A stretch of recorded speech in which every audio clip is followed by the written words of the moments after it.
Nothing contained in this podcast should be considered a substitute for professional medical advice. This content does not represent our respective employers and is purely the opinion of the podcast hosts. We are not your personal medical providers. Sorry, friends. So, if you have any questions or concerns or seeking advice, diagnosis, and or treatment, please seek individual, personalized advice from a healthcare provider in your area. We are not liable for any risks or issues associated with using or acting upon the information contained in this podcast. This is intended for educational and entertainment purposes only, so enjoy the ride.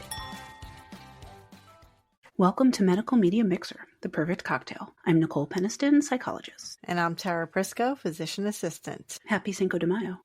It is. I did not have a Mexican meal today. Kielbasa and pierogies and sauerkraut. That is the opposite. If there's an opposite of cultures, that is the opposite. I think it is. I think I did that.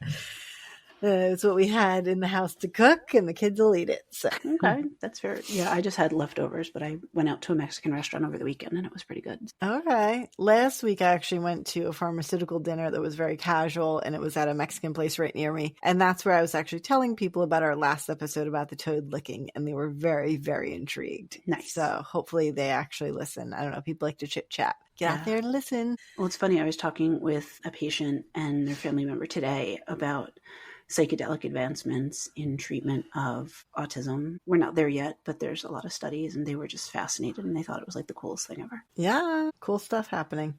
Yeah. Well, how was your weekend other than Mexican food? I had to go shopping because I'm giving a presentation next week, so I needed sometimes I wear the same black pants, the same outfit every day, so I just needed a fresher pair of black pants, and yeah.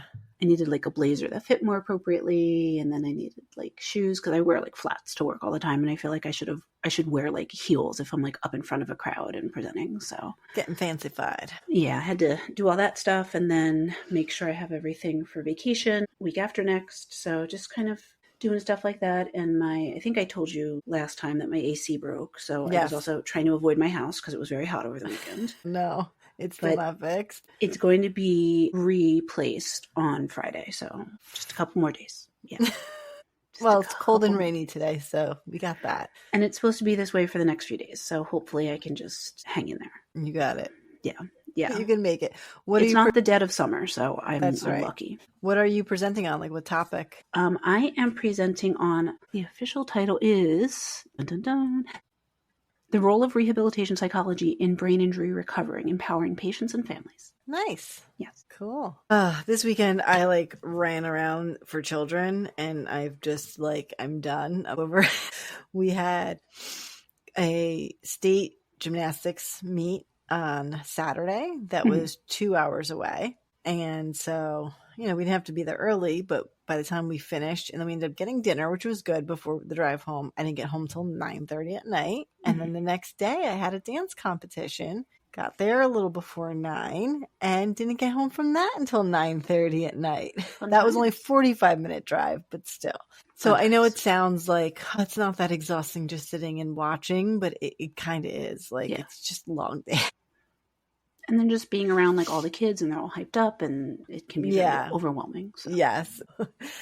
We made it to school and work today, but the little one who had the thing last night, normally she's in bed at 8:30. And then by the time we got home at 9:30 and had a snack and showered all the gel and makeup off, it was 10 o'clock this morning. We were literally I wasn't, but she was in tears.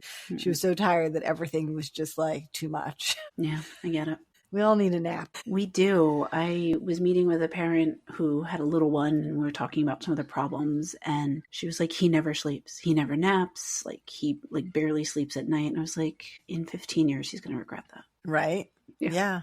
Yeah. You need all you can get when you're little, because once you have responsibilities, it's not so easy. Yeah. I would kill for nap time.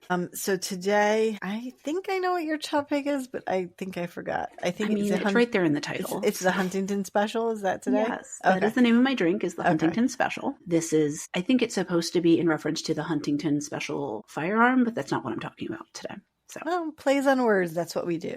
Exactly. So Huntington Special it's actually a very small drink. So I topped mine off with club soda and ice, but I made my drink an hour ago. So now it's very watery. So I should have not put club soda. That's because I got distracted by goodie bags for said child's birthday party this weekend, and I was like, I could bang these out in 5 minutes, and then it took me longer than that because I was being obsessive about making sure everybody got even amount of stickers that were Elphaba or Glinda, and that nobody was like not happy because it wasn't their favorite. So Fair. Sorry. It's okay. So the Huntington Special Cocktail, it contains 1.5 ounces of gin, 1 teaspoon of grenadine syrup, and 1/2 ounce of lemon juice. Shake ingredients in a cocktail shaker with ice. Strain into an old-fashioned glass with ice. So when I strained this into my glass, it literally was not even a quarter of the way full. So I was like, okay, at the very least, I'm like, how is this going to get me through an entire recording? So that's why I put in some club soda, because I was like, I have work to do. I can't add more alcohol. No, so a little sparkle. That's all. Yeah. So today I am going to talk about an episode of a TV show called Something's Killing Me. Have you heard of this show before?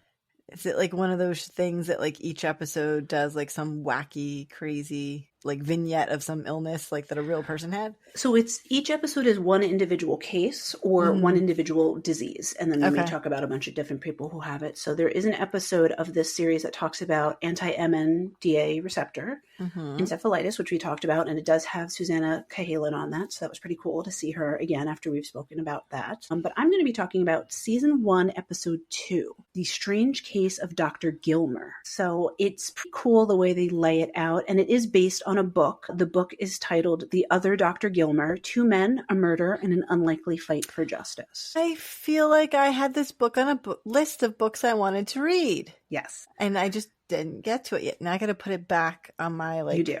I'm going to, I just signed up for Libby with the library, so I could probably put it there. Yeah. Nice. So I actually haven't read the book. I want to, but the documentary follows the author of the book and the whole story. The book is written by Dr. Benjamin Gilmer, and he is a GP, general physician. And so he is looking to move, and he decides he wants to move to North Carolina. So in 2009, he was hired to take over a health clinic in North Carolina that Vince Gilmer had started.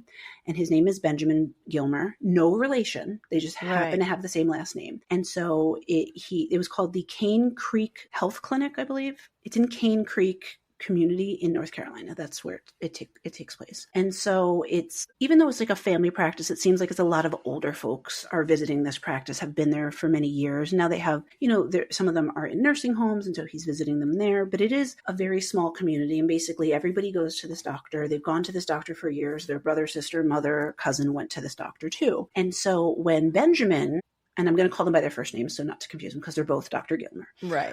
So Benjamin, he gets hired for this job. He's like, this is great. This is that small town doctor vibe I wanted. This is amazing. And so he comes in, and he's a very sweet, personable guy. So you would think this is the perfect job for him. So he comes in, and a bunch of patients are afraid to see him. And he's kind of like, I don't get why people are scared to see me. They were coming to this practice. Is it me? What am I doing wrong? Is it because I'm, new to this community? They don't trust me. And then he starts asking around, and he comes to find out that the first Dr. Gilmer, Dr. Vince Gilmer, suddenly snapped out of nowhere and brutally killed his 60-year-old father one night. And that's why the practice was up for sale. Mm-hmm. So no one is really sure why this happened, but everybody's kind of shaken up by this sudden vicious murder that happened and all of the aftermath. There was a trial. He went to prison. So as Benjamin starts finding out about this, he's like, something doesn't add up. And he kind of goes on this deep dive true crime quest that we've all done when you've heard a case and you've Googled it and looked into it. And he's reading through this stuff, and he's like, it doesn't make sense. Something's wrong. So he goes down this rabbit hole of trying to figure out what happened. Why did Vince kill his father? And so eventually, I'm going to, jump ahead. He helps to get Vince pardoned by finding out that this murder was caused by a neurological disorder called Huntington's disease. Got it. So unlike the sleepwalking guy. Exactly. So it's interesting, all these cases that could be tied back to other neurologic or psychiatric things. Yeah. Interesting. So the background story is Dr. Vince Gilmer. He was a physician who worked in this practice that I was just talking about in North Carolina for most of his life. But his background is that he was born to a small family. His father was a Vietnam vet, and when he came back from Vietnam, had a lot of mental health violence issues. And so those issues were then taken out on the family, including Vince when he was a child. So the father was physically abusive, apparently sexually abusive to Vince and his sister. His mother claims that she didn't know anything about this, but she admitted to being abused by her husband, by their father. So then, Vince is living in this really terrible childhood atmosphere, just trying to survive. And then he went to medical school, was doing well, and he married a classmate, his medical school sweetheart, and the two of them opened the Cane Creek Family Health Center in Fletcher, North Carolina. And he was described as, his nickname was Bear, because he gave everyone a big bear hug. Aww. So he really was a very loved person. So this brings us to, how would somebody so loved by the community, who seemingly, rose above his trauma and was successful, how did this happen? So what we know, the story gets a little disjointed, because by the time that Vince is in the court system, there's a lot of unusual behaviors that a lot of people are alleging that he's faking. So one of the examples is he's basically asking people for help, anyone who will listen to him, literally random people. He's telling them, there's something wrong with me, this is why I did this crime, you have to listen to me. And everybody's like, oh, he's, just like all the other criminals in prison, they're saying they didn't do it, which I will say, having worked in the prison system, everybody at some point will say that they didn't do it. Even if they do later, fully confess and, atone for their problems and serve their time, at some point or another, everybody's said, oh, I didn't do it. So I think that's something that they chalk up a lot to him saying, well, he was essentially saying well, I did it, but I didn't mean to. It wasn't me. I didn't know what I was doing. And it didn't make sense. And there's this one part in the documentary where they have prison yard footage, and they say that he's doing fine. And then all of a sudden, when he realizes that guards are watching him, he starts shuffling and mumbling to himself and acting strangely. And they're like, see, he was just fine 2 seconds ago. And you do see on the video, there is a distinct shift in his behavior, but it does seemingly come out of nowhere. And it doesn't seem like he's necessarily faking it in that context, because he's in the prison yard kind of keeping to himself. It's not like he was talking with someone and then changed his behavior. He was literally just kind of walking around the prison yard, getting some air. And then all of a sudden he's kind of dragging one foot, shuffling a little, mumbling to himself, shaking a little, but not fully. So this whole time he's basically asking for help. Nobody's believing him. He gets sentenced to prison for the murder of his father. So the way that he tells it was, in June 2004, his father, who at this point was 60 years old, he'd been diagnosed with schizophrenia and dementia. And so he checked his father out of a hospital, a state mental health facility, and he said it was with the intent to have him put in private nursing care. Which, he's a physician. He had the money to do it. It sounds like, he did the appropriate process of checking his father out and trying to transfer care. And so he told everyone that, before he checks his dad into this nursing facility, they're going to go on one last canoeing trip, because they used to go canoeing all the time when he was younger. Well, all we know what happens next is they find his father's body on the side of the road.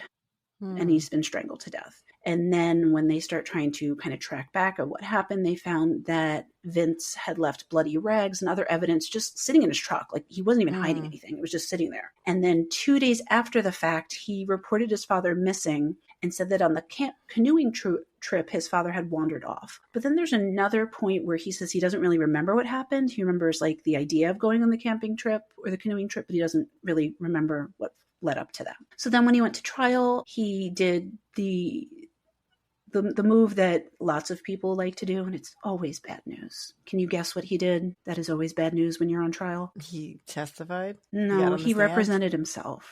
No. That's even worse. No. Yeah. No. So he fired all of his lawyers and he represented himself, and he said that his father had sexually abused him and his sister when they were children, and that the night of the murder, the night of this incident, the father had attempted to sexually assault him again, and it triggered him and he lashed out at him, and that was what happened. And then he also said he was withdrawing from an antidepressant drug, which caused the violent behavior and triggered his suicidal thoughts. So I believe in the documentary, they said it was Zoloft, which I don't believe that's actually a side effect of it. I could be wrong with the medication, but it's usually when you're taking the medication, you may have change in behavior, not when you stopped it. So that was a little unusual. And then it wasn't like a very clear time frame about when he stopped the medication versus when he had these side effects. But either way, he was basically trying to blame his behavior on something medical. And so that kind of sparked Benjamin Gilmer's interest of saying like, well, this guy's a physician. He was very intelligent. Like he knows what he's talking about, even if he's kind of using this as a cover. Like, let's like go down this road and see like, what is he talking about? What is he trying to claim? So Benjamin starts to kind of investigate the murder and things that are going on while visiting Vince in jail. So he finds out about him. He goes to like see this guy. He's like, I gotta meet this guy for myself and figure out what's going on. And his behavior in prison is super erratic and like makes no sense. Like he'll be rambling or he won't be making any sense. So then Benjamin starts to think maybe something else medical is going on. And then we go back and we find out that Vince, the murderer, had a head injury in a car accident. And then immediately after that head injury, suddenly divorced his wife, began drinking out of nowhere, stopped taking his medication. So big, huge personality change after this car accident. So then he was like, well, maybe it's something to do with a brain injury. Maybe something happened in the car accident. He wasn't properly assessed. And that's what triggered all this unusual behavior because nothing had really happened until then. And that was just a couple of months before the murder. So it was pretty, the timeline was pretty short. And then Benjamin wrote a letter to Vince. And then when Vince wrote him a letter back, he said like the handwriting was really off. It didn't make any sense. Like the letter, was not coherent. And basically he was asking Benjamin for help. So Benjamin's like, okay, this is bizarre. Like, let's figure this out. At this point, some podcaster becomes involved, Sarah Koenig, and she's doing a podcast about this case because she too thought it was unusual. I think I've heard of her too. Yeah, her podcast is called This American Life. So she was just covering his story in one episode. Story, yeah. Because I guess each episode is a different story. So now Sarah and Benjamin are trying to figure out what's going on with Vince. So they're visiting him in prison. And when they go to see him, he said that he had heard voices on the day of the murder and that his brain was failing. And so again, there's just like something like if someone's psychotic, they wouldn't necessarily be able to describe the events in that way. Like it would be a different sort of presentation. So then Benjamin continues to look into the court transcripts, documents from the trial, everything like that. And so now Benjamin is convinced like something medical is going on. Maybe it's mental illness, maybe it's schizophrenia, something like that. But like this man who had a thriving career, he doesn't just change overnight for fun. Something triggered this, something caused this. And so then he asked a friend who was a psychiatrist to visit Vince in prison. And then that psychiatrist started to suspect Huntington's disease. And then later he was tested and diagnosed with Huntington's, which is genetic, and explained what his father's behavior was. So he didn't have schizophrenia and dementia. He had Huntington's that was misdiagnosed. Right. And then what I'm wondering too is they said that his father was a Vietnam vet and he came back and he was changed from the trauma. I'm wondering if he had that earlier onset of those symptoms and they just blamed it on the trauma of being in the war. Wow. Because we do know that Huntington's, usually it starts around your 40s, but it can begin to evidence symptoms sooner. And if we're looking at like the grand scheme of things, his father was 60 when he was murdered. So that's still relatively young. Right. Right. So it's possible that he could have started showing these symptoms in his 30s and nobody really caught it. So it seems like it was the combination of the irritable aggression, the psychosis from the Huntingtons, violent behavior, suicidal thoughts from antidepressant discontinuation syndrome, which they're saying he had. I'm still not sold on that one. And the history of the sexual abuse, kind of all of those things together are what triggered his behavior the night of the murder. So they bring all this evidence, they do an appeal, and he actually gets granted clemency so that he can get transferred to a mental health facility. And this all happened in 2022. As of 2023, Gilmer had not been transferred out of the prison yet. He'd been granted clemency, but they really just didn't have a place for him to go to. And at this point, he didn't really have a whole lot of family who were willing to take him in, take care of him. His sister, who had corroborated the abuse, she mysteriously disappeared, which is very bizarre. No one knows where she is. Nobody's heard from her. She's not stepping forward. So very unusual family presentation. My thought was maybe the sister has symptoms too and doesn't know it, or she's in a facility somewhere.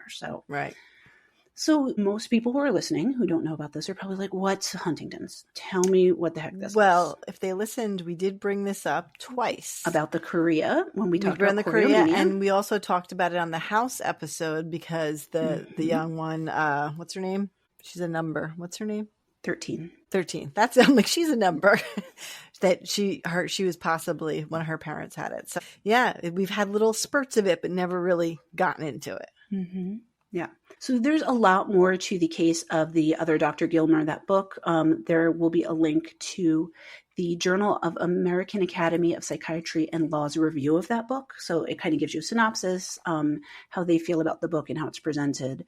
But you can also buy it. $28 hardback, Ballantine Books, 2022. Okay.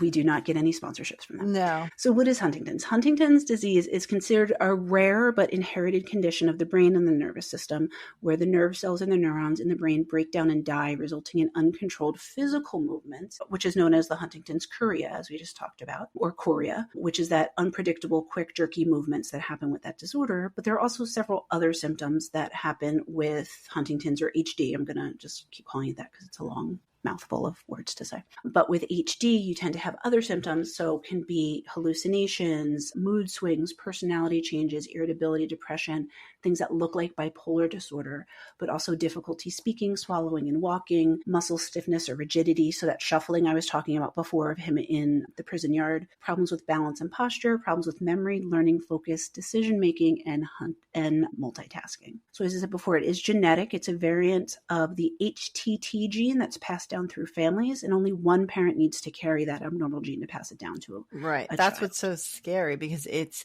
a dominant gene, and you don't know you have the disease until after you've typically had children. That's later, the whole thing. later in life. Yeah.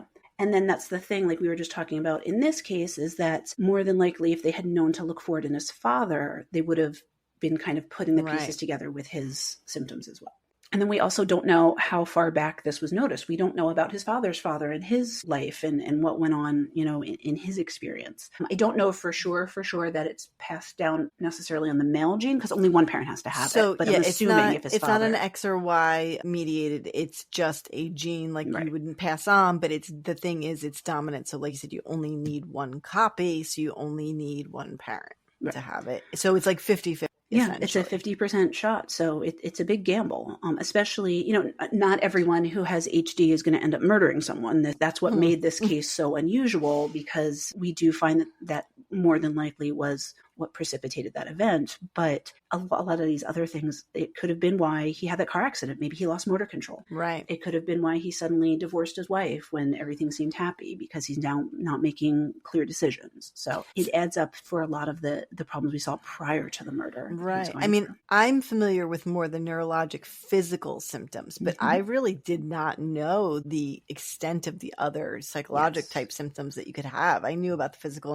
and that's progressive, and eventually walking and eating and swallowing and all that become an issue, but I really didn't know that it could present that way, which is pretty interesting, because there's a lot of patients that could possibly be. Yeah. And so I think part of it is because those neurons are dying, that's what's leading to some of this unpredictable or inconsistent behavior, because it depends on what neurons are dying where and how many of them. And so it's a lot of stuff that's happening all at once. And so it's not first you have this symptom, then you have this symptom, then you have this symptom. It's a cluster of symptoms that can occur and change over time. So as I was saying before, most people start to develop the symptoms between their 30s and their 50s, and the condition gradually worsens across about 10 to 25 years until the person eventually does die from this disorder. So some of the early behavioral changes that we're going to see in Huntington's are reduced emotions, lack of emotions, or not recognizing the needs of others, so that empathy starts to kind of be lost. And I think that is something that, especially if you're thinking somebody's getting older, they're male, they have a stressful job, you might just be like, oh, they're burned out. Especially like being a physician in the small town, the only physician. If he's then starting to be crabby or not as emotionally in tune with his patients, you can say, oh, well, he's just working too hard. He's he's overextending himself. But there can also be periods of aggression, excitement, depression, antisocial behavior, anger, apathy, changes in hygiene and self-care are a big warning sign for that. Difficulty concentrating on one task and handling complex situations. So how good of a physician was he prior to all this? I have to wonder if he was still giving a high quality of care to these patients, if he's starting to suffer in this way.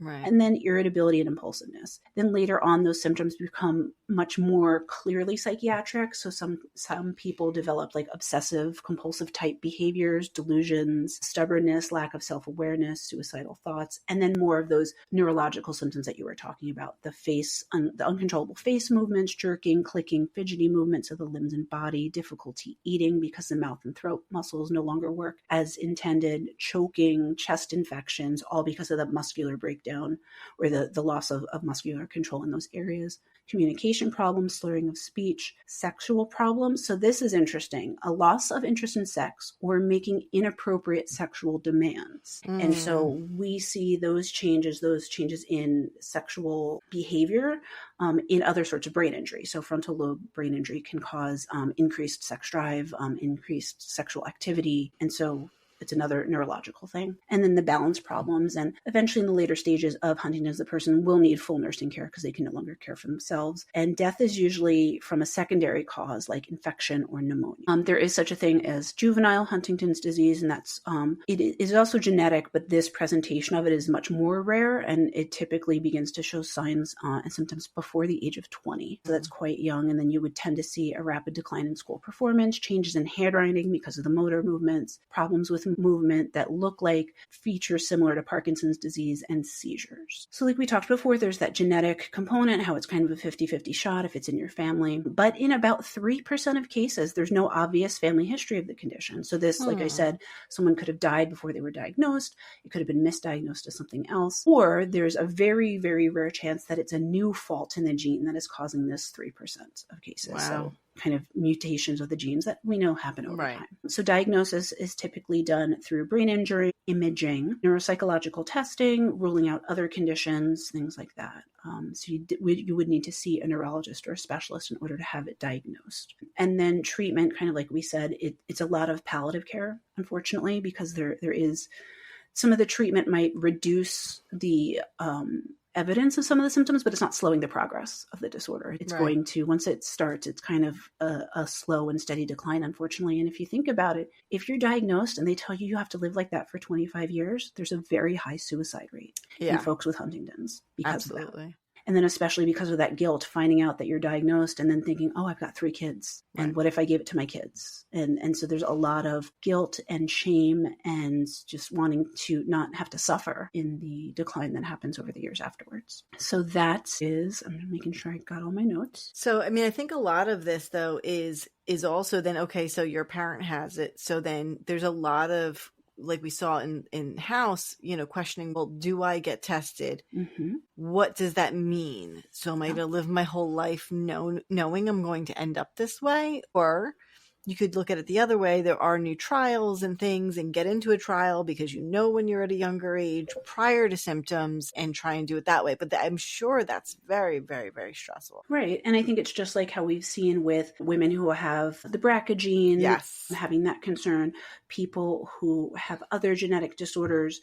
And that's really where genetic counseling comes in, where once it's identified in an older family member, getting those younger family members in and having those talks, making those health plans for their own lives. So that way, if they haven't had children now, they can make a more educated choice about that. And with certain disorders, especially with women, unfortunately, if you do have a known genetic disorder, they're not going to allow you to do things like egg retrieval or IVF. And so it does limit some of your options of producing, depending on what the genetic disorder is. I mean, with this, I could say, like, you probably wouldn't have symptoms till the child is, depending on what age, I guess you do it until the child is already an adult and self-sufficient. If you did IVF with the genetic testing prior to implantation, you could then weed out the other ones who have the gene and then only implant the ones who do. I mean, I guess it's probably on a clinic to clinic basis as far as the fertility clinic and what they would do with that. But I guess if you're, 20 something and hopefully you won't have symptoms till 40 something, maybe then you can get this person to adulthood. But then what's the guilt of,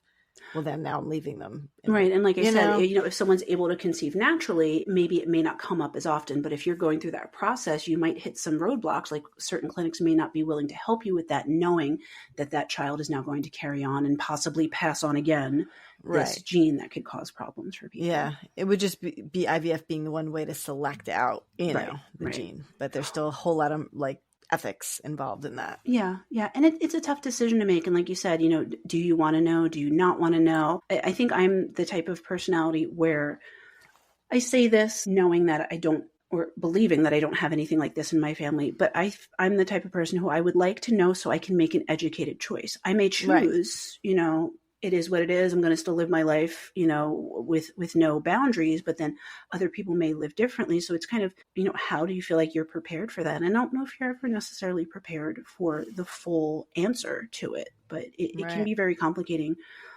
especially if now you're in that sandwich generation where you have to take care of the older folks who have this disorder until they pass. And then you've got young kids of your own who now you're worried about having passed it on to them, plus your own health issues. So there's a lot to consider when we're talking about a genetic disorder of this particular type. So that's what I've got for HD, Huntington's disease. Yeah, no, it's funny is I run across books and things and I know like little bits and pieces and I totally had that on a list somewhere that I wanted to read it. So now I got to go look it up. Yeah, that's an interesting one for sure. And I think for what I've heard, I don't know about the documentary, obviously, since you watched it, but the book I heard was well done. So hopefully, I'll read it and we'll see. And it was just one episode of this documentary series. So of course they condense in a lot. The Dr. Benjamin Gilmer, he's just this wonderful man. He's not related to this guy at all. And he's so funny, setting aside his life to essentially try to save this man just because they share the same last name. And he even says it at one point. He's like, if we didn't have the same last name, maybe I wouldn't have even cared as much. But like when somebody says, oh, Dr. Gilmer's in prison, he's like, I think of myself. And I'm like, somebody help me. Right. And then, like I said, he was granted clemency in 2022, but as of 2023, he'd not yet been released. And I don't know the details of it, but what I would imagine is if they want to transfer him to a psychiatric facility, that is very dependent on the number of beds, the number of patients. And then with Huntington's, because it is a disorder where you are going to eventually die from, they may not be willing to take him and have him in a bed unless it's court ordered, which it sounds like the court is kind of like, we don't want to get involved anymore. That's the other thing. Okay, so having worked in both inpatient psychiatric care and in subacute rehab and then long-term care for nursing homes, in order to be at least, I believe it's Medicare guidelines, I know for sure it's New Jersey guidelines, into a nursing home facility, that's where you need assistance with your activities of daily living, your primary diagnosis should not be a psychiatric diagnosis, for example, or a developmental diagnosis. So, for example, someone with schizophrenia who can't take care of themselves because of their schizophrenia, but is physically capable, cannot go into a regular traditional nursing home. Or a patient with Down syndrome who maybe needs assistance, but medically is pretty stable, again, because it's a disability like that. And that's really where we need to work on changing the system, because people with Downs, people with autism, people with schizophrenia who need that more intensive support, they're living longer because our healthcare system is better, but we have nowhere for them to go. So I have seen eventually a patient with Downs end up in the nursing home because then their physical issue required more. But it's a game, because then the psychiatric facilities do not want anything physically. They're too complicated medically or need more assistance with ADLs. They don't want them. So there's this in-between period where you're like, well, nobody wants them. Right. And then that can cause problems. I actually had a patient who was diagnosed with schizophrenia. He allegedly had a brain disorder, a brain injury, which we then eventually found out he actually didn't have. And so they wouldn't keep him inpatient, psychiatrically hospitalized, even though he was having active, violent, aggressive behavior, hallucinations, delusions. So they wouldn't keep him there. But then the inpatient brain injury rehab wouldn't take him there because of the psychosis. And then so he ended up in our residential program, which was not appropriate for him because he was too psychotic to be able to take part in the programming that we had and, care for himself and a lot of those rehab goals. And eventually, unfortunately, he, I don't want to go too much into this person's history, but he did something that put several lives at stake, including his own, and then was involuntarily hospitalized. And we were able to discharge him from our program. But the problem was then the family was refusing to take him. Nursing homes wouldn't take him. Inpatient wouldn't take him. So he was kind of in limbo. And then you feel bad for this person. He just needs somebody to take care of him, and nobody would. Right. And I don't think cases like that are as rare as we would like them to be. Oh, no. They're very common. Absolutely. All right. So I have a little bit of a different turn, but interesting as well. And there's definitely some points in this where I'll need your input. Okay. So I know which points already. I saw some familiar titles on there. My drink is called The Hard Knock Life, inspired by Annie.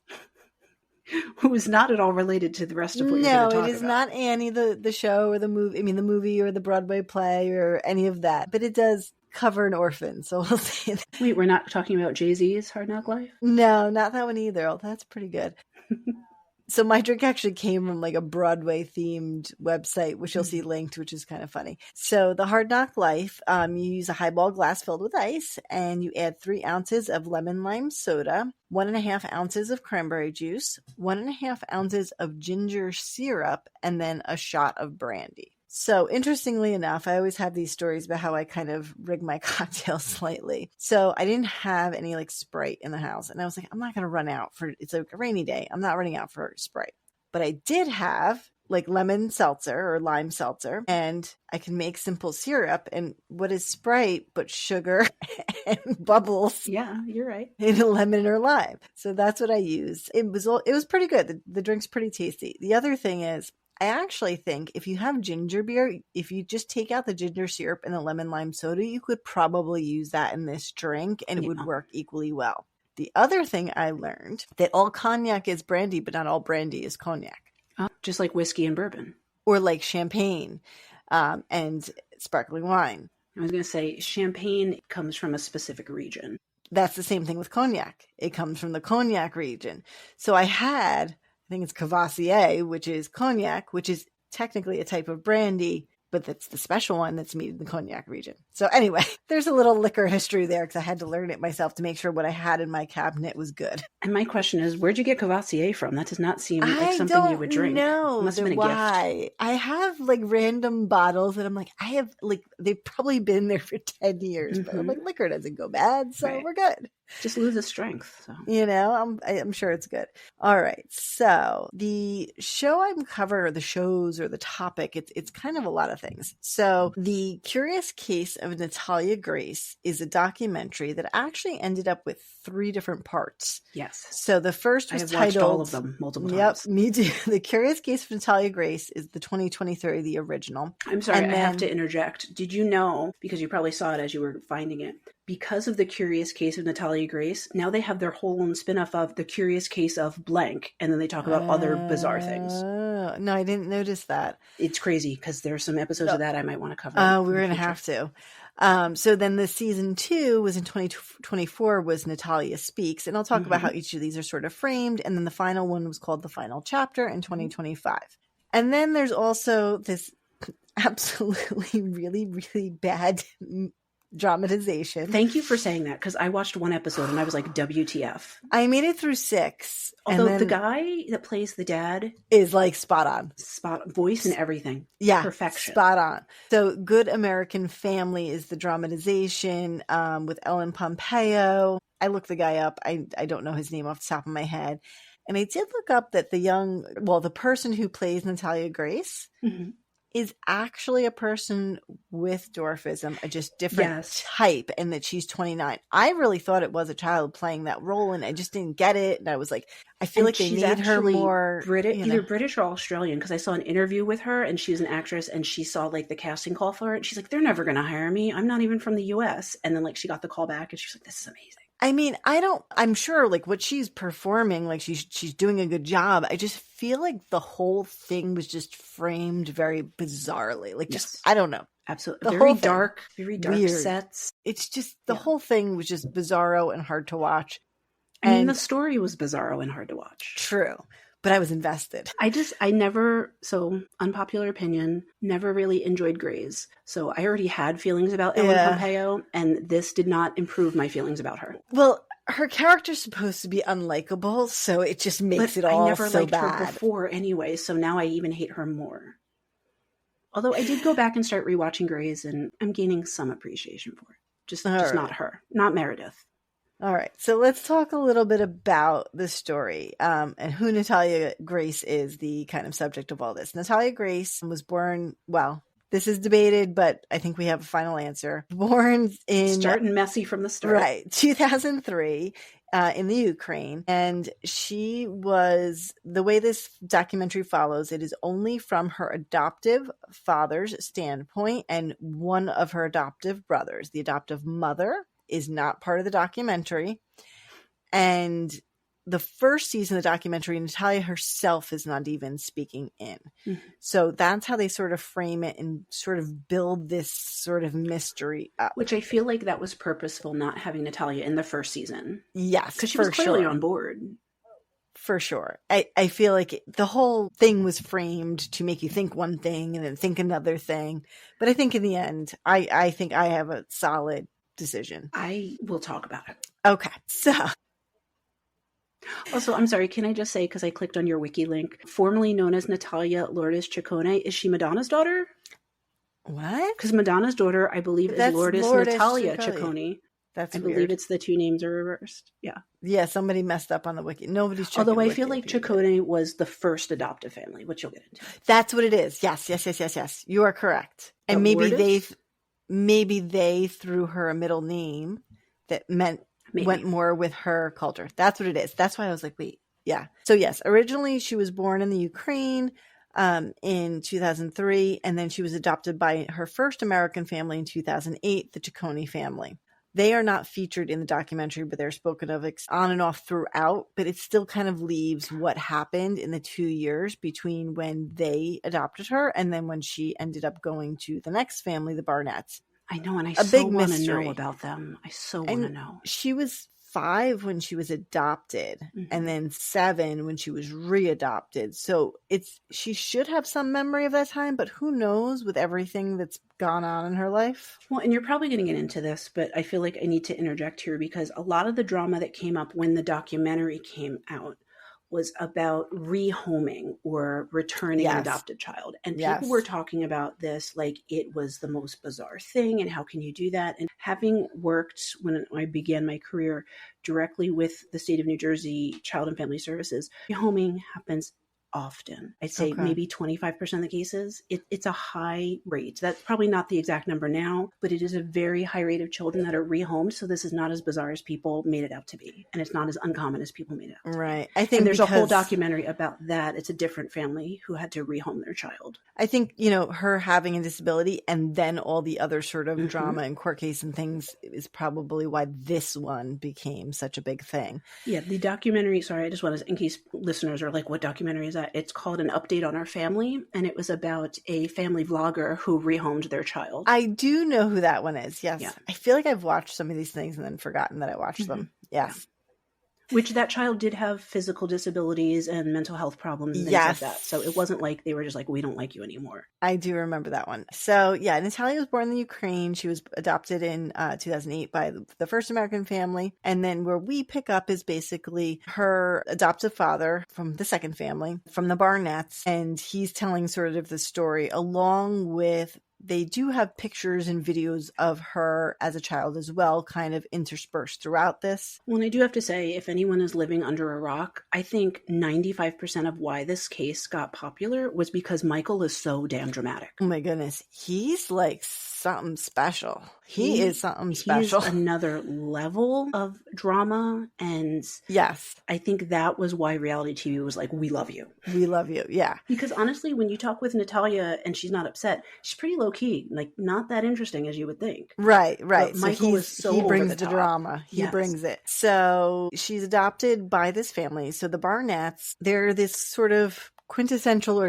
as you see, at least on the surface, perfect family. They have 3 boys. Their oldest boy has autism, but it seems to be like a savant in math or something. The wife is very into opening this daycare for children with special needs, and she's trying to write a book, and she's trying to sort of use, I guess, her experience to get out there for other families. It seems at first like the husband was fairly successful and then lost his job. So, of course, there's a lot of drama between the two of them. But at some point, they decided they wanted to complete their family by adopting a child. And they were specifically very open to a child with special needs because they wanted to highlight what they had done, I guess, for their oldest son with autism, I guess is the way it was framed. So it was sort of backdoor that they got this adoption. Like they were hooked up with an agency and there was nothing. And then all of a sudden it was like, come here right now, pick this child up. And that's a whole nother thing that they don't really talk too much about in the documentary, and I don't think they talk about it at all in this show, but there is a very large market for these underground adoptions of kids from other countries. Yes. International adoptions in general is a whole messy area. So they go was it Florida or one of the Carolinas? Florida. Florida, yeah. Because that Florida agency is like, no, we have nothing to do with you people. Go away. Yes, they like closed their doors after It's something. probably the only good decision Florida has made in a while. They were like, nope, not touching that one. So supposedly they met this little girl. She has a type of dwarfism called spondyloepiphyseal dysplasia congenita. We'll get into other types of dwarfism, and they take her home. And, you know, I guess they frame it at first the way Michael tells it, and then the way the movie or the dramatization shows it, and the way I think the story is retold later. There's a lot of inconsistencies, but he says that they're still in Florida, and the mother goes to give her a bath in the hotel room before they're heading back, and that the mother flips out because the child has pubic hair. And she's supposedly 7 years old. And right then and there, you know, they're shocked by that. Which I see that you have it in your notes, so I'm not going to go there. But, like, that is not necessarily unusual. Right. Exactly. Like, that was the kickoff to this whole drama. And it's like, if you did your research or just Googled it, right, it's not that unusual. Right. So supposedly they take her home, and I assume things started out okay. You know, what's interesting, you hear all these reports from them, but they never say like the school called. I don't believe she was in school consistently. Okay. Because I would think like if she had such significant issues, which we'll get into their accusations, that there would also be these behaviors in school. I don't think she was in school consistently. And then I remember at some point during the documentary, them talking about how the mother had homeschooled the other children. Right. So maybe she was homeschooling her. I'm not going to go there. I know. There's so much to unpack in this, and then we have to get through it, and I'm trying to be like organized, but there's just so much. I'm sorry. And I keep jumping in because there's so many psychological things. I know, and I like that you know the story, so it makes it more interesting. Girl, but I know everything. I know Natalia Grace's, how her accent changed when she was with different families. Don't get me started. So, you know, basically they say that during the time that she was with them, that she had several behavioral issues. These are their claims told by Michael, the father. Again, the mother is no longer in this. Well, and I don't think she was necessarily refuting his telling of Natalia's behavior. I think she was refuting her behavior. Right. So a couple of different things that come up throughout. One of the things that they said is that she put some sort of a cleaning solvent in the mother Christine's coffee. Another accusation is that she would try to throw toys into the street so that her brothers would run into the street. Another one that she would defecate or urinate in the car on purpose to upset the boys. Also something that's not so unusual, unfortunately. Right. In children with trauma, yeah. Exactly. Another... Or, given her disorder, maybe she has difficulty knowing physically when she has to use the bathroom. Right. There's a whole lot that could, that can explain a lot of this. There's a whole story which is told a couple different ways about them going to some farm and her pushing her... Yes, with the electrical fence. Her adult, average size adoptive mother into an electric fence. Is like 5'6", and Natalia's what, like 3'2"? Yeah. Into an electric fence for cows or something. And one of the other accusations they make is that they found a bunch of socks in her closet that had blood on them, and that led them to make these statements that she is not the 7-year-old that she claims to be, and that she is actually an adult or an older child masquerading as a child. Well, and I forgot about the socks because they were assuming it was period blood, but they had said multiple times how bad her feet were and how many surgeries she needed. I'm like, maybe her feet were just bleeding. So in the dramatization, they never said this in the documentary, so I don't know where they got this info and how accurate the dramatization is. Mm-hmm. But they did explain it as that she took her bloody socks off her feet and hid them in her closet. I was just thinking that just like having seen her physically in the documentary, the way that she walks, I can imagine that like when anyone walks and they stub their toe, they may bleed. So if she's walking and constantly kind of dragging her feet or scraping them or having trouble stumbling, her feet could bleed easily. Right. So yeah, part of her type of dwarfism, often they have club feet or need different surgeries, special shoes. She did have one surgery under their care. And, when you have something like this, you're constantly could be getting wounds on your feet. So absolutely. And it's interesting that the dramatization explained it, but the documentary didn't, because they were framing it very much ramped up that you're believing everything that Michael says in the beginning. And Michael in the beginning is passionate about what he's saying, but he's not wearing as dramatic. He's wearing a tie, and he's very personable about the way he's saying it. And he's not screaming and beating the floor. Right. In the first one, he seems to make sense.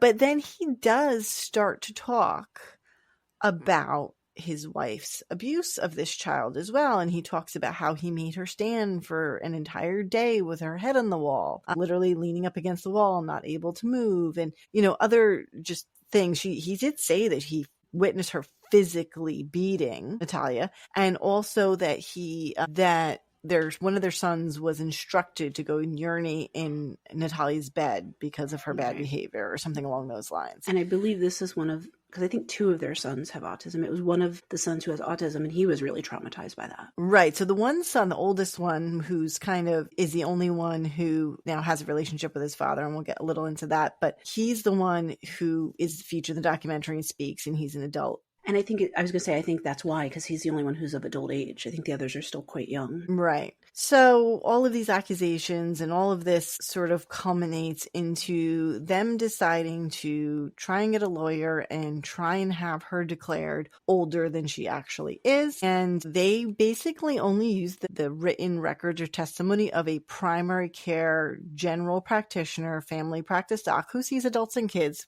not a pediatrician, not a specialist in dwarfism, not an orthopedic, not an endocrinologist. Not a neurodevelopmental pediatrician. Right. Nothing. There's so many options. Just some random guy who sees everything from your big toe hurting to, an earache to whatever. I don't know. What would judge? I don't know. I don't remember if it was in the movie or in the documentary, but that doctor said, well, this is what they told me. So I just wrote down what they told me. And he apparently didn't even examine Natalia. Yeah. So in 2012, they were able to successfully change her legal birth year from 2003 to 1989. While she was inpatient psychiatrically hospitalized, so she was not part of the whole I forgot about that part. Yes, she was not part of that whole...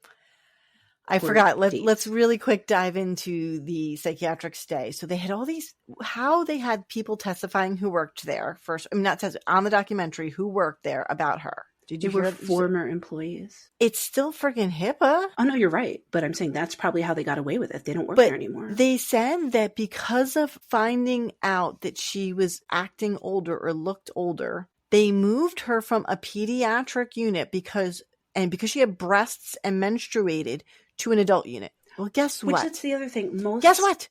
9-year-olds menstruate. 10-year-olds menstruate. It can happen. Do you move them to an adult unit? But I'm going somewhere else. Most units in most states, they're pediatric or adult, have males and females separated. Mm-hmm. So this unit didn't have a separation of male and female. So then when they're saying that she was flirting with the men, maybe she was asking them for things because nobody was giving her crap. And then they're like, oh, she's flirting with them to get what she wants. Right. So actually on the inpatient units I worked in for psych, they were not separated. But those are short-term units. They need this out to be a long-term unit. Right. These were acute units. Yeah. Long-term units, there's usually at least a separation by wing. So males on the left, females on the right. Right. So yeah, I forgot about getting into that. Yeah, they did get her an inpatient psychiatric unit. So and that was after the electric fence. Yeah, the electric fence thing. Which again, no one witnessed. Right. Of course not. So Natalia was then moved by the Barnetts into an apartment on her own. The first apartment at least seemed that it was accessible because it was like a first floor unit. There were other people around. It wasn't in a bad area. And they have all these neighbors talking about how she just walked up and talked to everybody and just walked in people's houses. Well, how old is she? She's a child. Point? She was born in 2003. This happened in 2012. So she's 9. Mm-hmm. She's a 9-year-old child living on her own. I know plenty of kids, especially kids who maybe didn't have a traditional upbringing or looking for attention, who would just walk in. But let's also put it in context. She's a 9-year-old child who's only lived in the U.S. for 6 years. Right. So Right. some of those early social things, she's still learning. And when did she have the opportunity to learn those things? When she was inpatient? When she was getting shuffled around from foster home to foster home? Like some of these things that everybody's like, well, kids shouldn't do that. Did she ever get the opportunity to learn those Right. things? Exactly. And I should also say, I'm not fully convinced that she was a child, but I'm still like looking in the mindset of if she is, why are we expecting these things of her that are adult expectations? Right. So, it was interesting. A couple of people, they played with the children or she just befriended them or, they saw her around, her dragging the garbage can down, her whatever. So they even flashed back to some videos of her playing with one of the neighbor's children. She looks very childlike. She's playing on a bike. She's very animated. But then they said that she was humping the car sexually, but then like when you show the video, it's like she can't move her legs, so she's like scooting along and it looks like she's humping the car, but she's not. Yeah, there's just, I think everybody's like, oh, yeah, I'll be in that documentary. What do you want me to say? They're like, yeah, me too. Like everybody wanted to have their little opinion about it. And so I can't recall what made them move her. CPS, someone called CPS on them. And so they decided to move her from one apartment to a completely different town, like not even remotely close. And then they decided to move to Canada. Right. So they were picking up and moving to Canada to go to the special school for their oldest son. And they moved her into this like 2-family home with a huge flight of stairs, with stairs even on the outside going up to even get to the house. And there was nothing accessible, nothing she could reach in the place. They set her up to get her GED locally down the street. And that was their downfall. Because that's how everything went to shit when the people at the GED place were like, something ain't adding up here. Right. They gave her an EBT card to get her food stamp type benefits so she can have food. And she was expected to go and shop with this. Mm-hmm. With basically, again, a child, no instructions on how to live life. And a disabled child. So that was the other thing. Like her hands are also disabled. So how was she going to carry groceries home? Her hands were significantly disabled, right? Oh, and that was the other thing. I totally forgot. Let's go back, way back. Standing in their bedroom with a knife in the middle of the night or having knives she can't grip in her a knife. bed. Yeah. So anyway, that was one of their accusations when she was a child and living with them. So... Although then at one point she said she did sleep with a knife under her pillow because she was afraid of the mom. So at some point she was able to at least carry a knife from one place to her bed. Right. I'm sure she could carry a knife, but I'm sure she probably couldn't hurt many people with a knife. And even if she did, that's probably more a result of her traumas than... Right. Anyway. Yes, people became suspicious, thought it was very odd. And so the issue was because she was legally declared an adult, it was a little bit tricky. There was a investigator involved. I can't remember his name, but he was that one investigator who kind of really did want to find out, get to the bottom of things. And he really felt like he was more on Natalia's side than most people. And, he was trying to get to the bottom of what was going on. But now that it was very tricky because she's already been declared an adult by this. But there is a statute that you can't abandon a disabled child even if they are an adult. Like there was some other thing, and that's where he kind of found a space to try and go after them, to see what's going on and have somebody take responsibility and to hopefully help this girl. But in the meantime, she meets a friend. What's her first name? Cynthia Mann? Yes. Yes. Her future adoptive mom, yes. So I have to tell you, she's played very well in the dramatization. You didn't make it that far. I gave up after the second She episode. is actually plays the character very well. So that was a good casting as well. And the actress was pretty good for that. So even though in whole the show wasn't good, the actors themselves did a good job. It was just a bizarre show. So Cynthia, and I'm remembering because I watched the show more recently than the documentary, but essentially she sees her struggling out there and stops. Can I help you? And they met in church or outside of church, right? I or know did the church stuff come later? I think the church comes later. I'm remembering it, like I said, more from the dramatization, but the way they had it there was that you saw her struggling, walking down the street, trying to carry groceries, trying to do all these things. And then she offered to help her and essentially sort of took her under her wing. She did, and this is shown in both the dramatization and in the documentary, take her shopping to use her food stamps card. And they insinuated in both ways that she also used it for food for herself and for her family. Mm-hmm. Apparently she has a lot of children. Yes, and I think half of them are foster. Right. They do touch on that a little in the dramatization as well, like that and so she gets different benefits from having them and different amounts of money for food, but she has a house full. And I will say, from the documentary, it seems like she just genuinely is one of those people who wants to take in these foster children and take care of them. Like, I don't think she's taking in all these children to use them for their benefits, but she's definitely using the benefits. Right. I agree. I think that there's no person who would just randomly have that many people in their life and in their house and that much laundry and food to cook and all of that just because they wanted the money, because then you would just take the money and not fold their clothes and unfortunately clean their house. A lot of people do, but she's not one of them. Like, she's caring for these children. Right. I didn't feel, that she was 100% taking advantage. I think there's a tiny bit of advantage being taken, but I think she gave more than she took. I felt like she was taking more advantage that this was now a news story. I felt like she was taking advantage of that angle of it. Right. So she ended up being essentially taken in by this family, while she was still supposedly living in the apartment. The apartment sort of sat there empty. And her husband, Cynthia's husband, who also, is part of this, he's a pastor. He has his own church. And that kind of comes up later in like the third or the second one. And the last one, because I think in the last one, it comes to that it's not an actual church. Okay. Yeah. So basically the way the first documentary ends is that she's living with the Manns and that they're going after Michael and Christine legally, not her, but the law is going after Michael and Christine legally for abandoning her. And then in the second documentary, they feature her herself, but they also reveal a lot of things that they didn't in the first about clues to her age. Mm-hmm. So they did go back and they at first spoke to her biologic aunt in the Ukraine and eventually to her biologic mother, who absolutely said she was born in, what was the year she was supposed to be born? The original year? 2002? 3? Yeah, 2003. Well, and then that mom story is like so tragic because it's the Ukraine, it's 2002 when it's kind of like a war-torn country, and essentially she was saying that she was forced to give up her child because the child had disabilities, and so just that beginning, taking Natalia and all this out of it is very traumatic. And that's not uncommon in that place and time as well. Right. But just thinking like Natalia didn't have a shot from the beginning. Oh, no. Yeah. I mean, essentially, and then she was in an orphanage.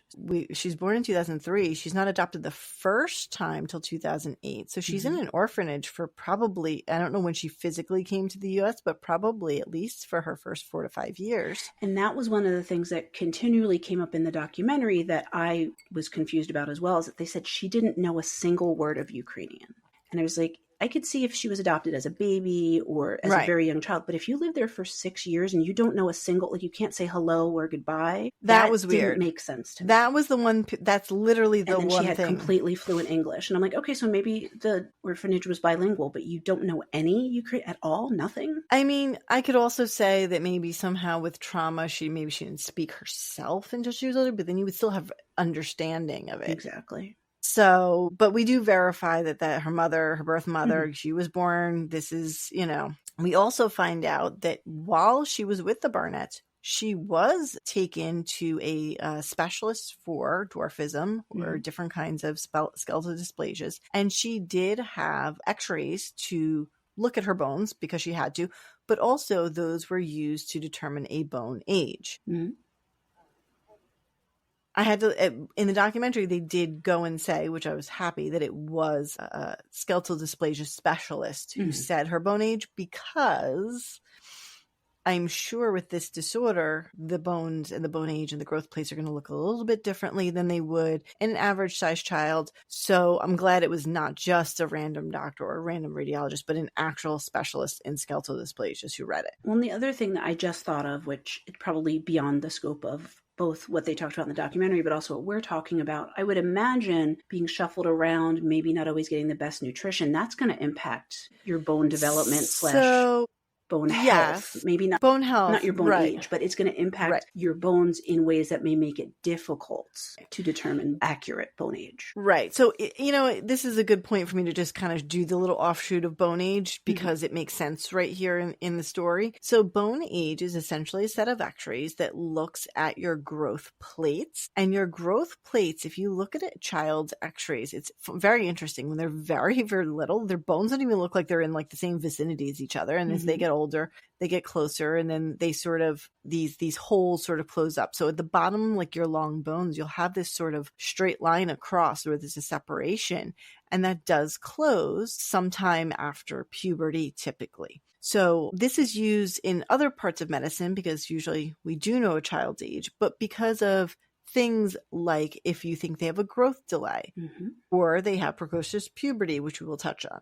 So you're using that to determine their chronologic age versus their bone age, their body's age. And this doctor in this documentary basically said that it was concurrent. It did match what her age should be. And let me just give you the accuracy because I'm kind of all over the place. I just thought about, and this is like just peripheral, so we don't have to go into it, but about that other family that they met, that the child had the same exact disorder, and how they were saying, well, they look so different developmentally, but because you have this disorder, you may not look identical. Exactly. Right. So yeah, you compare hand and wrist x-rays. You could do long bones. There's a method that you can use to calculate their bone age. And there are things, like you said, genetic, environmental, and other things that can influence it. There are some variability. It's not a perfect science, but typically it is accurate. I'm also wondering too, and this is just an assumption, I could be wrong. Hopefully this isn't coming across as classist or racist, but given what her mother was saying about her pregnancy, it doesn't sound like she necessarily got good prenatal care either. And that can impact all of this developmental stuff. Yeah. I mean,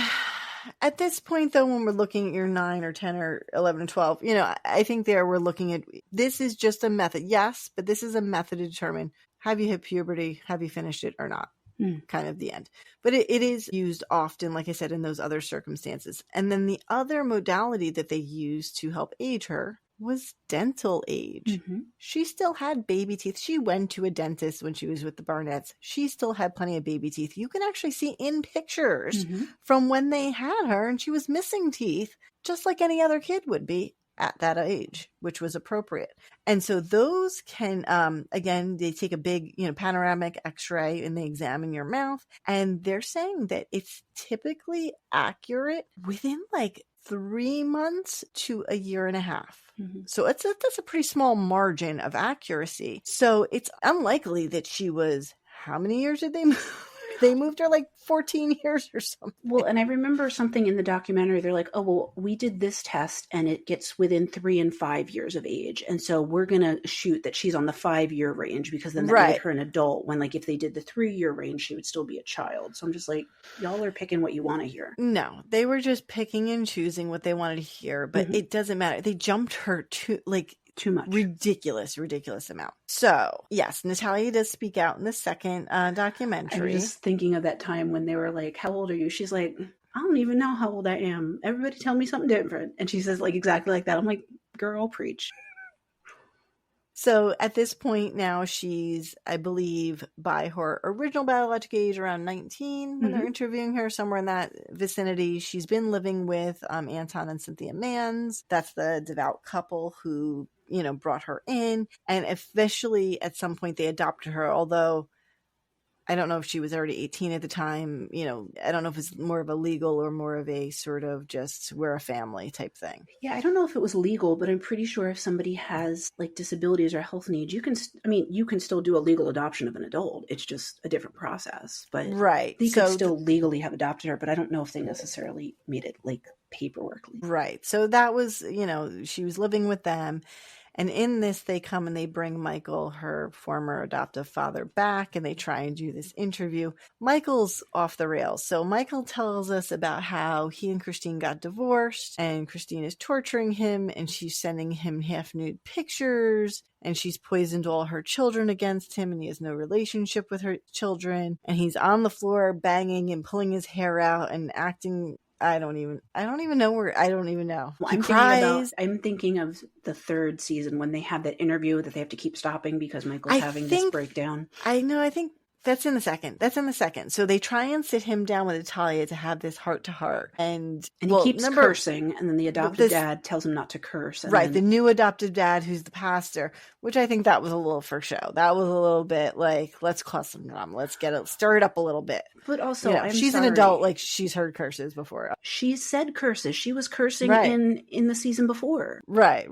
And like, I get it. If like now she's newly Christian and she's trying to reform, she's trying to manage herself differently, that's fine. But like, they made it out to be way more scandalous than it was. And he wasn't like saying like, fuck you. He was like throwing out curses like in the midst of conversation. It was a little extra. It's kind of like when they like whisper something in the ear of one of the housewives, like, go do drama, make drama. It's kind of like when for the documentary, they made Natalia walk up the 5 stairs when we're like, we get it. She can't do stairs. Why do we have to watch this woman suffer walking up a set of stairs? Yes. Yeah. So, her side of the story is that I don't have a whole lot of memory. My life was really effed up, basically. Mm-hmm. I don't know a lot of my early life, but I know I'm safe and happy with the Mans. I have siblings, which are their children. I feel part of a family, and I'm trying to just move on with my life at this point. She does, concur with what Michael's story, that she was abused, I guess, as a child. So the dramatization actually makes an allusion to sexual abuse by Christine to her. And no, the documentary talks about it in detail. I don't think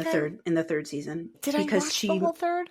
Because she's dating the other person with some sort of and he is in a wheelchair, and at one point he's dating her, and he's a character because he talks about how he gets all these women. Oh, that guy. Yes, but he said I forgot about how Christine tried to pimp her out. That's what I was going to say. Christine proposed to this disabled adult gentleman to have sex with Natalia, and he was like, she's a kid. Like, no, this is gross. Right. Yes. No, they did talk about that. So I forgot. There's so much to unpack here. It's like you can't even cover it all. You can't make this stuff up. That's no, yeah, I forgot. Christine, tried to pimp her out to another. He was like a singer. He was something. He was many things to many people. His house was quite interesting in its status of, I'm having a documentary crew come over and there's just crap everywhere. But you know what? He told it how it was. He did. Like, he was real. She was true. This hot woman. She wanted to date me. I'm not going to say no. I can get any woman I want. And then no, she was messed up. I was like, okay. So, but in the dramatization, they made it seem like Christine made her insert a tampon when she was not menstruating, and that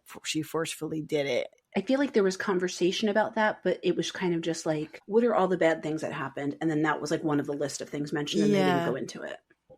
Yeah, so there's so much, and it's he said, she said, he said, who said, like, who knows? But in all of this, there's a disabled young woman, who's in the center of it. So you have to think that she is a human. She is not a character, right? Yeah. She's a real person. And there's a lot of characters in the show, but they are all human they are all human beings.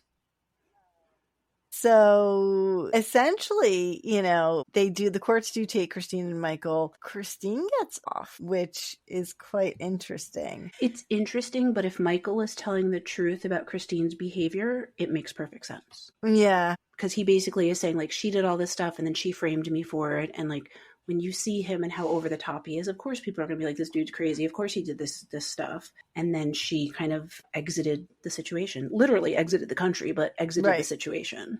Right. So yeah, they're divorced. They're very separated. She still keeps him on a leash, basically from afar. Which sounds like he enjoys a little. I think so too. But he's remarried. But yeah, her charges were dismissed. He actually was brought to court. He had this huge legal team, this whole thing, and he was eventually acquitted. I agree with him being acquitted. I do not agree that Christine wasn't even brought to trial. The issue that I took with Michael, taking aside the drama, taking aside everything else, from very early on, he was aware that Natalia was being abused and he didn't protect her and he didn't report it. That is my issue with Michael. I agree. He is an adult. He is the other parent in the household. Maybe according to this, he's also a victim of her, but you're still an adult and you're a parent. Well, I hate to say it, if it was one of his boys, I'm sure he would have reported it. Right. No, I absolutely agree that he is part of this, but she should have been brought to trial. I 100% She wasn't agree. even brought. Why? Like he was brought, but she wasn't. That makes They no said sense they didn't to have me. enough evidence, and I was How'd like, they have enough for him? because he reported Right? that he did stuff. Well, I he guess told on so. himself. Yeah, I guess so. And then, of course, in the end, Natalia ends up leaving the man's too. Came as a shock after the second one where everything looked so beautiful, happy, hunky-dory. I was not shocked. No, because at the end of the second one, after the credits, they rolled that phone call. Oh, yeah. When the mom was like, she need to get her shit out. out of here, like that we can't handle this anymore. Right. So I guess they framed it as she did something to one of their kids, right? Allegedly. Because and then at one point that particular child says, no, she never did anything to me. But then Natalia's framing it as they're stealing my money, which is probably also happening. Yeah, because that's the other thing that nobody has talked about is how much money has Natalia made over all this publicity, and where's that money going, and who's making sure that that's not being taken from her. She's not frivolously spending it. Like, if she is still a child, like she's claiming she is, someone should be a conservator of her money. Well, now she's she's not an adult. She was born in 2003. Well, yeah, at this point, but I mean, She was making money from that first documentary. Right. Well, I don't know. Like I wanted to know if that was just Michael and then they brought her in later and she was making money. I don't know. I would not be surprised if TLC or whoever signed a 3 documentary contract and were paying people out. Right. And so the whole way, basically both the documentary as well as the dramatization frame it. What was Christine's reasoning? And they framed it as she wanted this perfect life and she wanted to show the public, I'm writing a book. I did all this for my son. And I have another disabled child. Now I can do it how for someone good else. I am. And then when it was harder than she thought, she tried to turn it into, well, no, she's the bad person. And not me. Whatever it is, it all blew up because I don't think anything really came of her book. I did not look up her book, but I'm pretty sure not much happened sales-wise because everything blew up. Yeah. In the end, my personal watching all of it mixed with my background in medicine, and I'm sure you have your background in psychology opinions. I believe, yes, she was a child. Maybe her years were off by a little because that's not uncommon in international adoptions. A year, 2 years, not 13 years. I do believe that she probably did have behavioral issues. She held it together on the interviews. She showed nothing. But the next family now had a problem with her. You kind of say to somebody, if you keep getting divorced or you keep breaking up with someone, maybe it's you, not them. And that's where I came to, there have to be behaviors. But this was all for a documentary. So the more problems they had, the more documentaries, the more money they're bringing in. Right. True. But, I do believe, and we'll get briefly into that she has some psychiatric issues related to her trauma from childhood, being an international adoptee, having whatever abuse happened. And I'm sure she did.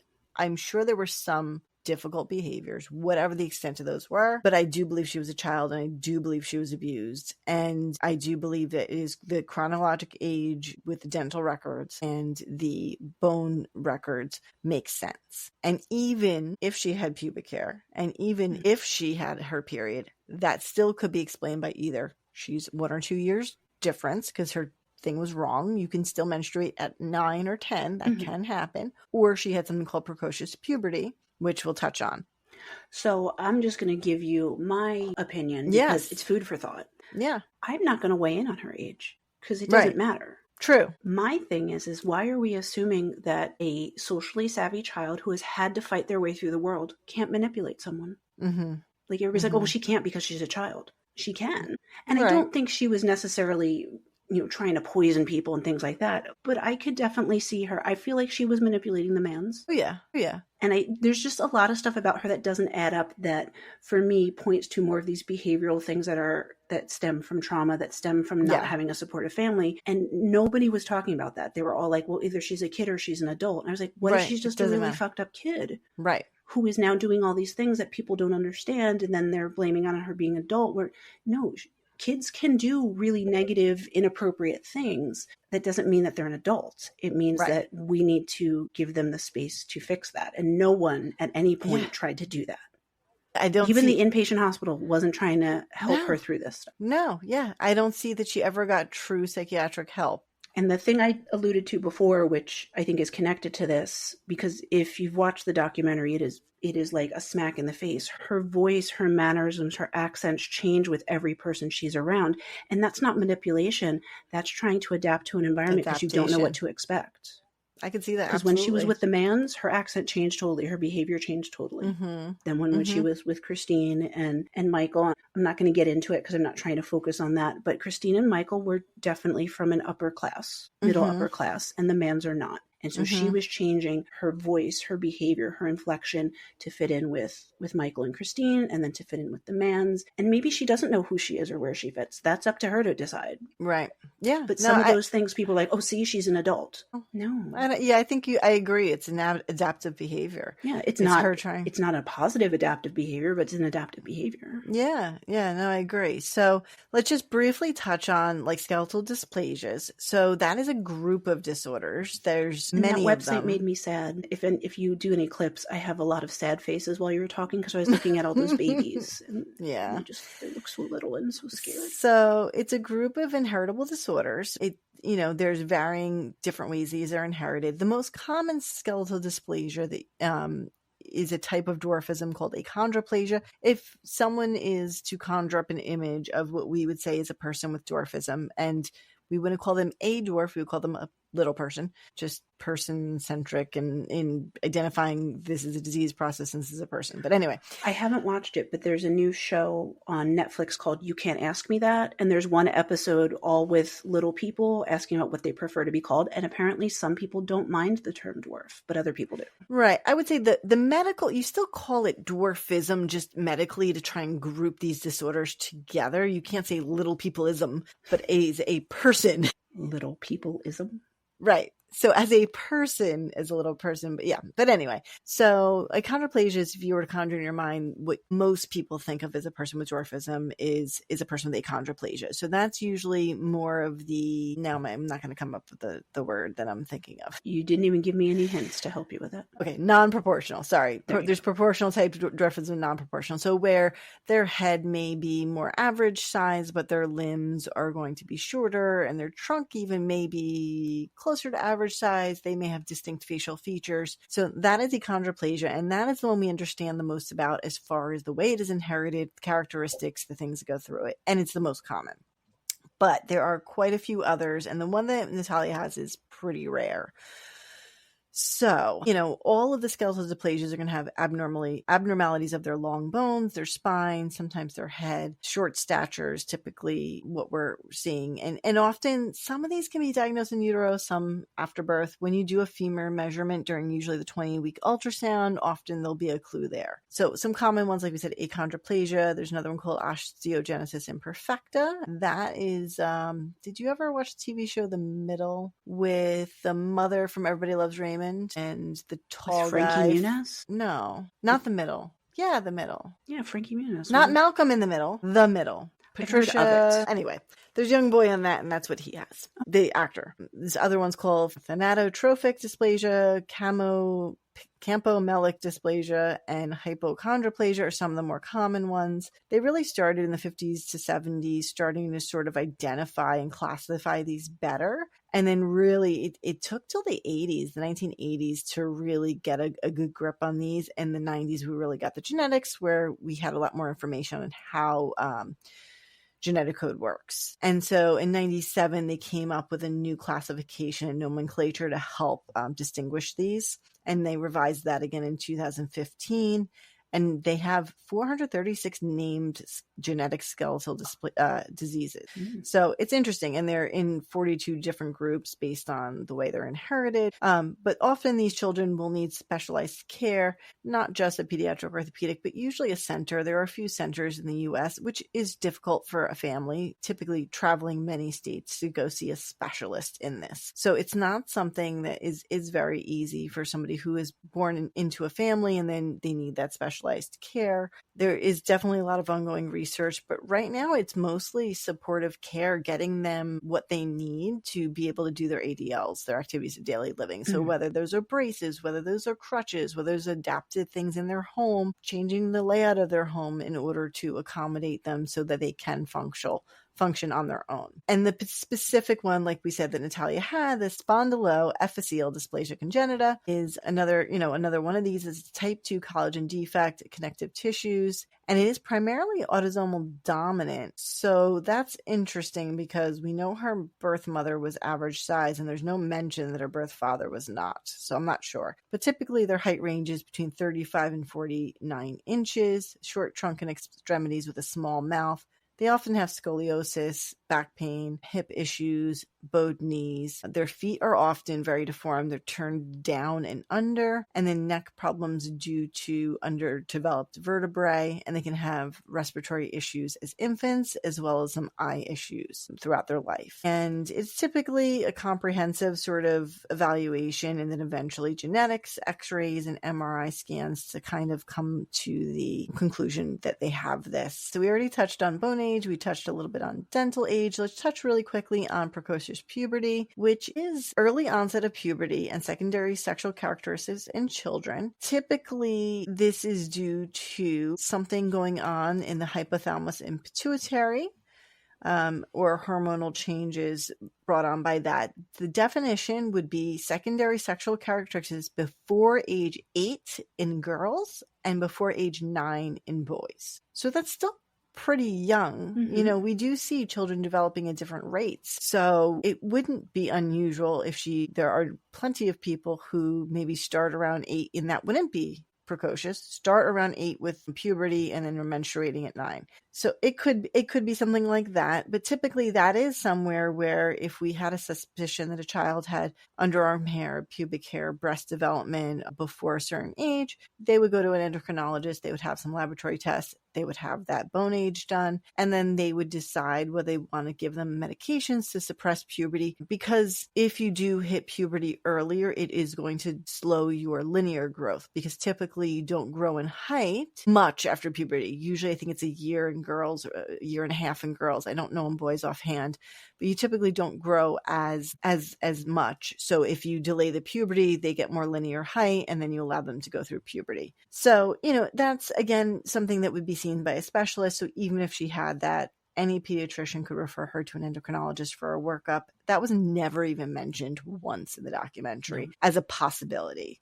which is very strange. And then the big thing, which we've kind of talked about throughout, sprinkled, but reactive attachment disorder, which is very common in adoptees, and international adoptees, very, very common. Yes.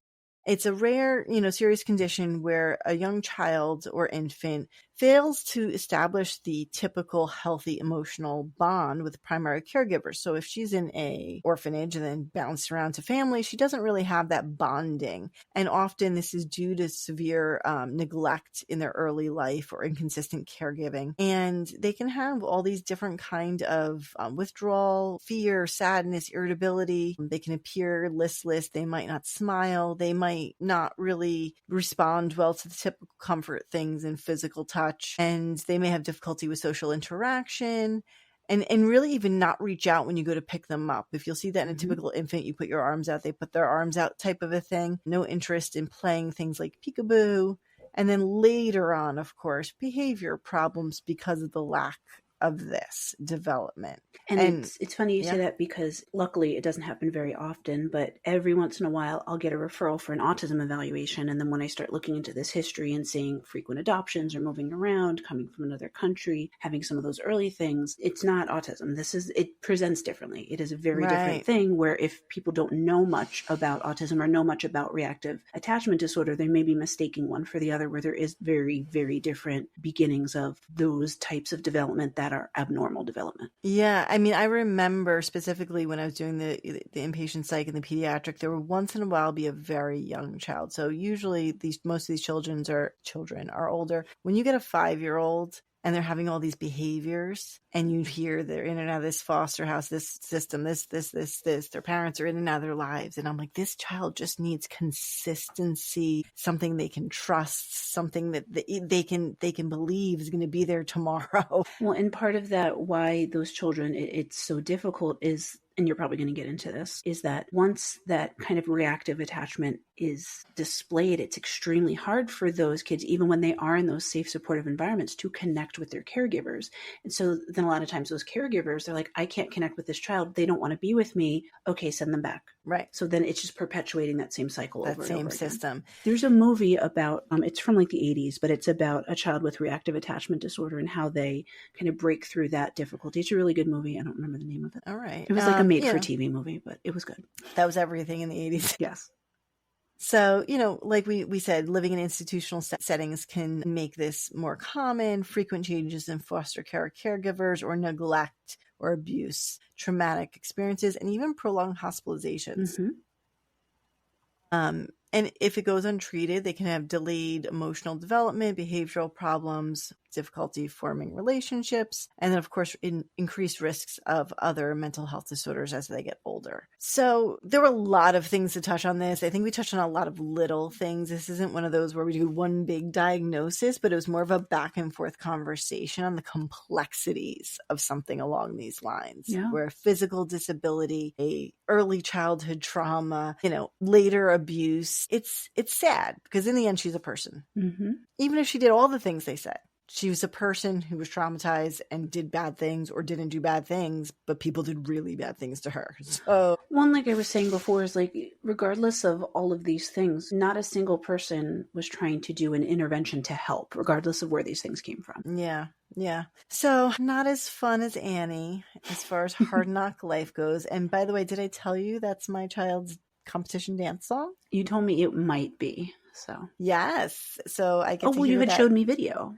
Oh, he did show you. I forgot about that. He did show you. Yeah, so I get to hear that song quite a bit, but I do like it. Yeah. And P.S. Annie, the original one, was filmed partially at Monmouth University. That was the big mansion. Yes. Yeah, which is local to us in Jersey. And then the newer one with Jamie Foxx, a lot of that was in New York City. Yep. That took part in, but which that one was pretty decent. If you didn't watch it, I liked it wasn't terrible. Well, technically that's the version of the song that my daughter's routine is to, is that version of it. So I'm very used to that version currently. But it was pretty well done. And I think there was another one, but there's too many. I can't watch all of them. Yeah. So the spoiler alert, she gets adopted. If you don't know Annie by now, I mean, spoiler alert, she gets adopted by a really rich dude. Seriously, can a really rich dude adopt me? Well, at this point, there is no Daddy Warbucks because there are no Warbucks. Yes. Yeah. It was interesting the way. All right. So we got don't murder anyone because you have a neurologic disorder. I mean, just maybe don't murder anyone, period. Right. But do be the cool doctor who tries to figure out the mystery. Do not pass off a child as an adult and make them live on their own. And see, I was going to say, do not adopt a child that you cannot take care of. True. But I don't know the positive in her story. I can't really find it. The positive in her story is that Natalia has found her own voice. True. And she has made connections within the community of other people with skeletal dysplasias. So I feel like that she now has found some of her own people, we'll say, to help support her. So and one thing I will say is that, like I said, it didn't sound like she had very consistent schooling, but she sounds like a pretty intelligent person. She does. I think she is naturally intelligent because even in the videos they had of her, she was little. Speak very eloquently, and I think that's part of why they felt she was so much older. But some kids, I would love to know what her IQ is. I'm sure it's very high. Interesting. Or at least her verbal IQ would be very high. Right, her verbal. We don't know anything else. That was pretty interesting.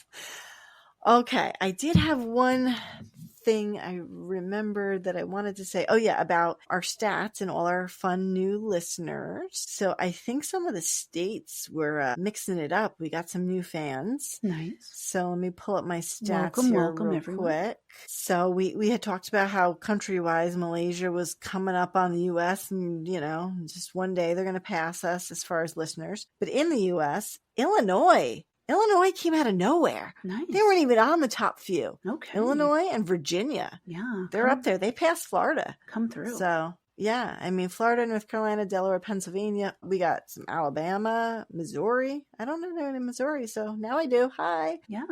Now we've got friends everywhere. We love you guys. Thank you for listening. Yeah, Michigan, New York, South Carolina, Tennessee, and Massachusetts. So yeah, we've got some friends out there. Friends, tell your friends. And friends of friends, tell your friends. Yes. Wait, have we extended the contest? I don't know, have we? I didn't think about it. I didn't you were managing all that. I know. I didn't do anything else because it just didn't happen. I think we may revisit the issue. I have to see, put it back out there. I feel like our social media people and our actual listeners might be two different people, like different people. That's like fair. Our family and friends follow us on social media and our listeners are actually like sort of homegrown. So I'm not sure if there's a connection there. That's fair. Well, listeners, follow us on all of our socials. We are on Instagram, Facebook, TikTok, Pinterest, YouTube. You can send us emails to medicalmediummixer@gmail.com. I would love to hear from you guys because I man the email box. Just so y'all know, I tried to post post on TikTok, and TikTok kept saying that it was a violation of their code. So there's one cocktail that didn't make it to TikTok. 18. I don't know why, but it's on all the other socials with no problem. So it is. I don't know why. Cocktail 18. So maybe Le Fatigue. And what was yours called? Deep Sleep. Maybe. I don't know. Yeah, there were no inappropriate words. Inappropriate? There were no inappropriate words. Anyway, I don't know, but we're out there. Shoot Nicole an email so she can be happy. And thank you for listening to Medical Media Mixer. The perfect cocktail. Cheers. Cheers. My glass is empty.